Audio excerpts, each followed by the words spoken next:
Welcome to Chat with Charlie on Mum Matters, the real talk podcast for mums navigating the beautiful chaos of motherhood. I'm Charlie, mum of 5, here to help you feel more confident and less overwhelmed from pregnancy to those am I doing this right moments we all have. We talk about the stuff that no one prepares you for, so go and grab a cuppa and let's dive in.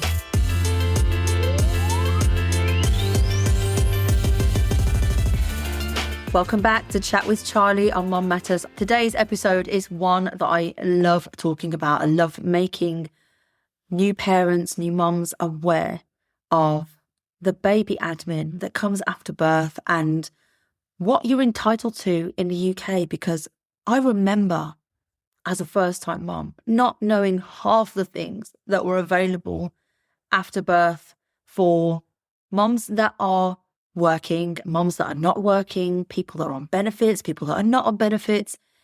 It's not very well explained and the information is not so readily available.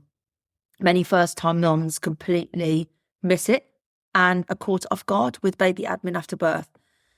I do talk about it a lot in my content, but I wanted to talk about it in this podcast episode so that we can go into it a little deeper and talk about it on another level. So we're talking about the admin, the paperwork, the deadlines, the stuff that has nothing to do with nappies or night feeds, but somehow ends up being the most stressful part, especially when you don't know what you're doing and you weren't really expecting it when packing your hospital bag. Child benefit, nursery hours, registering the birth, maternity pay, passports, if you're planning on going away after having your baby, and the list goes on. Right now, some of you are listening to this while holding a baby, sleep deprived, and the last thing you want to think about is forms and deadlines. But that's exactly why we need to talk about it, because when you know what's coming, it's so much less scary. So grab a cuppa if you can, settle in, and let's break this down together so that you don't have to feel that panic. And if you're yet to have your baby, if you're still pregnant, this is a great time to listen to this. If you've already had your baby and you're postpartum, then there's definitely things in this episode that might give you that aha moment that you're looking for to have you fully prepared with everything that's available to you after having your baby. Now, this is a UK-based thing. It's not something for people outside of the UK, this particular episode. So I'm sorry if you're listening from another country. Pretty much all my other episodes are for everyone. This one particular is about baby admin in the UK specifically. So here's the thing that really gets me. When you're pregnant, everyone wants to talk about the nursery, the pram, the hospital bag, what to pack, what not to pack, whether you need a Moses basket or whether you're going to put your baby straight into a cot. And don't get me wrong, that stuff matters. Like, it's really important. But do you know what nobody mentions? No one mentions that within 42 days of having your baby, you need to register their birth. And if you don't, there's actual legal consequences, which I think you can get around, but who wants that kind of inconvenience? No one also tells you that before, so you're not prepared that actually the appointments to even register your baby get booked up super quick. So you need to get that sorted like almost immediately after having your baby. I definitely didn't know that until my baby was born. Nobody tells you that child benefit has a 3-month backdating limit. So if you don't apply in time, you lose money that you are actually entitled to all along. Nobody explains to you that your maternity pay has specific deadlines and notice periods, and if you miss them, it can affect what you receive. Nobody warns you that getting a passport for a baby is a completely different process than getting one for yourself, and it takes longer than you think, and there's more bits required to applying for that first passport. I don't enjoy applying for passports at the best of times, but that first one, I was really caught off guard, things that are required. It's something that is really good to be prepared for if you can, but not necessarily that you're thinking about when you're getting ready to give birth, understandably. I remember with my first baby, I was genuinely shocked. Came home from hospital thinking my only job was to feed, change, and love this tiny little human. And then suddenly there were all these forms and deadlines and government websites that I needed to start learning how to navigate, which, in my opinion, I don't think it's always that straightforward. And I thought, why did no one tell me this? Why wasn't this in any of the books, the midwife appointments? Why wasn't this in the antenatal classes? The truth is, I think people just assume you'll figure it out. And most of the time you do. But why do you need to be stressed whilst doing that? Or I guess they assume that someone else will tell you. But sometimes nobody does. Yes, you do get leaflets in the hospital with your breast is best leaflets that you get, and you get leaflets about child benefit, and there's a leaflet about how to register your baby. But to be quite honest, when I had my first baby, that was the last thing I was looking at. I was trying to focus on how I was going to look after this little tiny person that had just arrived, falling madly in love with him. And the last thing on my head was paperwork. So what happens? You end up Googling how to register a UK birth at 2 a.m. while your baby sleeps on your chest, feeling like you're the only mom who doesn't have this sorted. But you're not the only one. I promise. You're not. This is so common, hence why I'm talking about it right now. All right, so let's get into the actual practical stuff. I want to cover what I call the big three, the admin tasks that trip up most parents. Number one is definitely registering the birth. In England and Wales, you have 42 days to register your baby's birth. In Scotland, I think it's 21 days. This isn't optional. It's a legal requirement. You need to go to a registry office, usually in the area where the baby was born. So when I had my first baby, I thought I could go somewhere local to home. The hospital wasn't so far from my home, but it depends what area the hospital that the baby was born in, not where you live. I think that's something that people definitely get confused about, or at least I did anyway. So just to clarify, both parents can go, or just one if you are married. If you're not married, then both parents must go. So my tip here is to book the appointment as soon as baby arrives if you can. Trust me, it's one less thing to think about when you're in the newborn fog. Just get it booked out the way. Even if you book it for a few weeks' time, just get it booked. When you register, you'll get the birth certificate. You can request to have more than one copy as well. And you'll need that. And you'll need that birth certificate for almost everything else. Child benefit, passport, nursery applications. It's like the golden ticket. It's literally like their identity that you'll need for everything. Which brings me to number two, is child benefit. This one catches so many people out. Child benefit is money the government gives you to help with the cost of raising a child. As of now, it's around £25, £26 a week for your first child, and that adds up to over £1,000 a year. You have to apply for it. It doesn't just happen automatically. And I think so many people think that it's just something that automatically drops into your account after having a baby. It doesn't. You have to fill out the application forms and apply.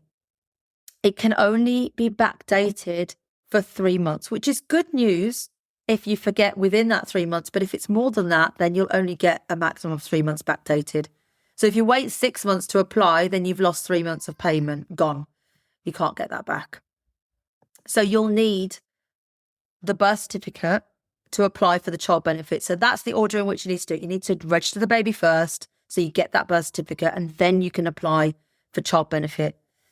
It's not means tested, as in most people can get it. If you earn over £60,000 a year, then you will be deducted by high income child benefit tax.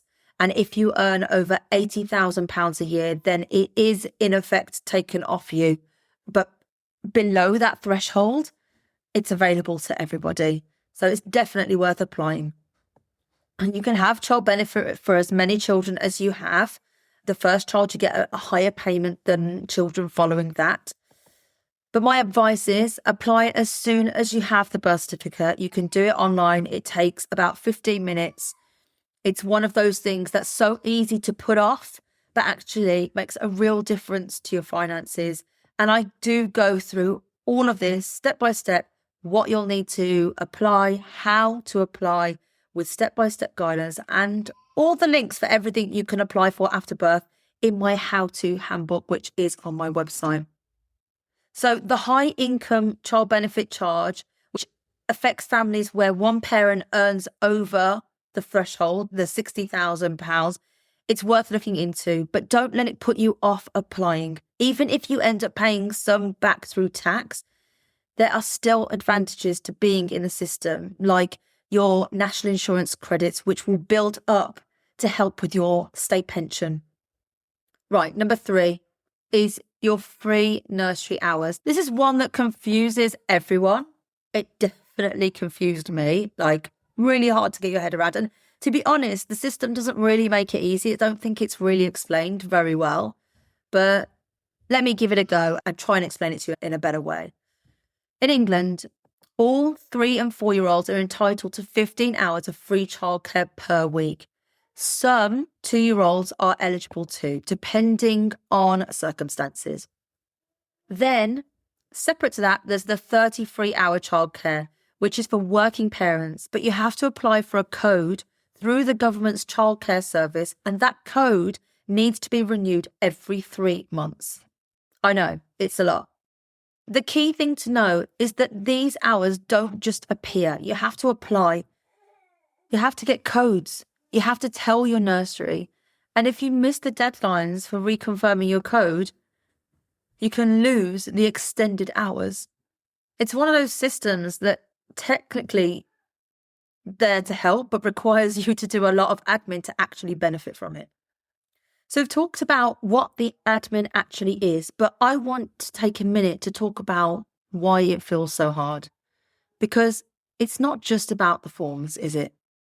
When you're in those early weeks and months of motherhood, you're running on empty, you're exhausted, you're emotional, you're trying to figure out this whole new identity. And then you're expected to navigate government websites and remember deadlines and fill out forms correctly, all while your brain feels like it's been replaced with cotton wool. I've spoken to so many mums who've said the same thing. I felt so stupid. I couldn't understand why this was so hard for me. And I want to be really clear about this. It's not you. The system is genuinely confusing, in my opinion. The information is scattered across different websites, the deadlines aren't clearly communicated, and nobody thinks to tell you about any of this until it's almost too late. This stuff is hard because it's badly designed, not because you're failing. With my first baby, I missed a deadline. I can't even remember what it was now. I think it was something to do with maternity pay. And I remember feeling this wave of shame. Like, I was already getting it wrong. Like, I wasn't capable of being a good mom if I couldn't even handle paperwork. But with experience now, I know that's not true. That was never true. I was just tired and overwhelmed and doing something I'd never done before without a guide. And if you're feeling that way right now, like you're behind, like everyone else has it figured out except you, please hear me when I say you're not behind. You're just doing something really hard without the support that you deserve. Okay, so what actually helps? What can you do to make this less overwhelming? First, start before baby arrives if you can. Things like the £500 Sure Start maternity grant is a grant that is available to new first-time moms with your first baby. Unless your first baby is 16 or over, then you can apply for your second baby. Or if your second pregnancy is a multiple birth, you do need to be on some kind of benefits. But this is something that you can apply for from 29 weeks pregnant until your baby is 6 months old. There are some things that you can organise before. I know it's not always possible, especially if baby comes early, that happened to me, or things don't go to plan. But if you're still pregnant and listening to this, use this time.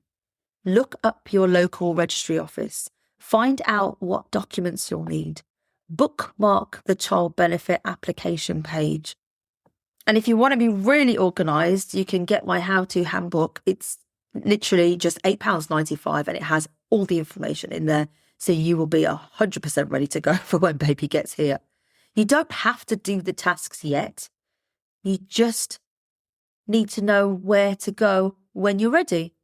The future you will really thank the present you. Secondly, do one thing at a time. I know that sounds really, really simple, but how many times have you thought, okay, I need to do this, this, this, this, and this, and you try and start everything? When you're overwhelmed, the instinct is to try and do everything at once. But that usually means that nothing actually gets done, and you just feel worse. Pick one task, just one, and maybe it's apply for child benefit. Maybe it's booking the birth registration appointment. Maybe it's just finding out what documents you need. One task. Finish it completely and then move on. I promise you will feel so much better ticking one thing off than starting a list of 20 things and not getting anything done. And thirdly, accept that you won't do it perfectly. This one took me a long time to learn because we're all striving for perfection and we think that we need to be this perfect mom, but newsflash, perfect doesn't exist. You will be perfect in your baby's eyes, as you are. You might fill out a form and realise that you made a mistake. You might miss a deadline by a few days. You might forget to renew your childcare code and have to reapply. It happens. It doesn't make you a bad mum. It makes you a human one. We're all human. We all make mistakes. Go easy on yourself. The goal isn't perfection. The goal is getting through it imperfectly, messily, and one step at a time. Fourth, get help if you can. And I don't just mean asking your partner to fill out the form, although you can definitely do that if you can. Finding resources that actually explain this stuff in plain English, because the government websites they're not designed for exhausted parents. Let's put it that way. That's actually why I created my How To Handbook, because I wanted there to be one place where moms could go and find all of this information laid out clearly, what to do, when to do it, how to do it, and direct links to the actual forms. But whether you use my resource or not, please don't try to figure this all out alone. Find someone, a friend, a family member, a resource online who can help you make sense of it. So let me tell you a little bit more about the How To Handbook, because I genuinely created it for this exact situation. After 5 babies, I've been through all of this admin more times than I can count. And every single time I wished that there was one guide that told me everything I needed to know without having to hunt through 10 different websites or ask in Facebook groups and hope someone gave me the right answer. Honestly. So I made it. The How To Handbook covers all the key admin tasks that you will need within the first year of having your baby. Birth, registration, child benefits, maternity pay, first passports, nursery applications, free hours, tax-free childcare, all of it. And it's not just a list of what to do. It's not like a checklist. It's how to do it as well, and what you'll need and who qualifies step by step with the criteria that you need to meet, the documents you'll need, and direct links to the actual forms so you don't have to go searching.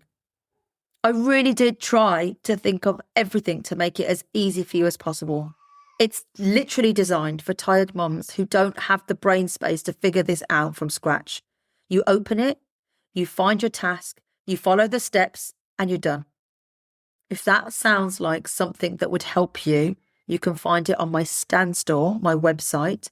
The link is in my Instagram bio, and it will be in the show notes of this episode too.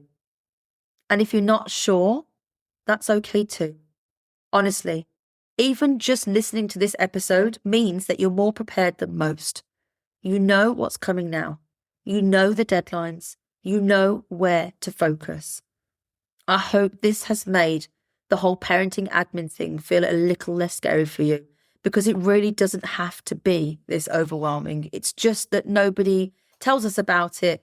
So we end up figuring it out in the hardest way possible.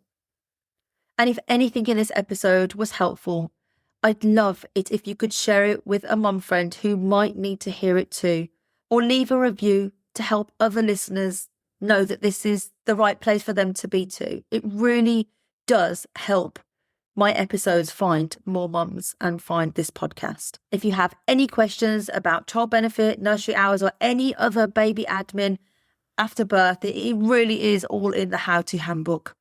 Thank you so much for spending this time with me. I really do value your time. You're doing an amazing job, even when it doesn't feel like it. Thanks for listening to Chat with Charlie on Mum Matters. Find ongoing support in the Mum Matters community. Link is in the show notes, because behind every child is a mum who matters. See you next time.